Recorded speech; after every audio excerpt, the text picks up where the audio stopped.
कृष्णा, राधे राधे। आपके अपने चैनल कथा कहानी में स्वागत है। कामदा एकादशी बाकी दूसरी एकादशी से ज्यादा महत्वपूर्ण रखती है। कहा जाता है कि इस दिन हर मंगलमय कार्य पूर्ण होते हैं। पौराणिक मान्यताओं के अनुसार सुहागन स्त्रियां यदि कामदा एकादशी का व्रत रखती हैं तो वह अखंड सौभाग्यवती रहती है। कामदा व्रत रखने वाले व्यक्ति को सारी मनोकामनाएं पूर्ण होती है और घर में सुख शांति बनी रहती है। मान्यता ये भी है कि इस व्रत को यदि विधि पूर्ण किया जाए तो सारे पाप नष्ट हो जाते हैं और राक्षस जैसी योनि से मुक्ति मिल जाती है। ये भी कहा जाता है कि कामदा एकादशी के बराबर कोई दूसरा व्रत नहीं है और इसकी कथा पढ़ने या सुनने से लाभ पहुंचता है। एक बार महाराज युधिष्ठिर ने श्री कृष्ण भगवान से पूछा कि चैत्र शुक्ल पक्ष की एकादशी का क्या नाम है। चैत्र शुक्ल पक्ष की एकादशी का नाम कामदा एकादशी है। ये एकादशी सभी के पापों को नष्ट करके मोक्ष प्रदान करने वाली है।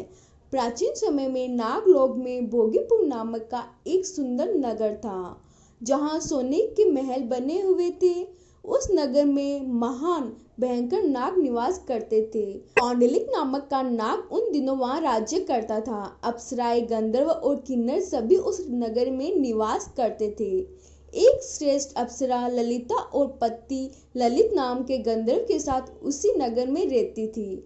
उनके घर में धन, ऐश्वर्य और वैभव की कोई कमी नहीं थी।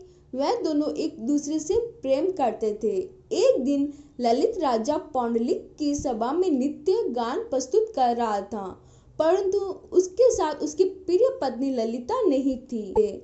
ललित गाने में मगन था, तभी उसने अपनी पत्नी याद आ गई और वह भूल गया। नाग देवता ने ललित से हुई गलती को पकड़ लिया, जिसके बाद राजा पुंडलिक ने उसे राक्षस बनने का श्राप दिया। इतना ही कहते ही वह गंधर्व राक्षस बन गया। उसका रूप बहुत ही डरावना था। जब उसकी पत्नी ललिता को इस बात का पता चला तो वह बहुत ही दुखी हुई और वह मन ही मन सोचने लगी कि उसे पति बहुत ही कष्ट भोग रहे हैं।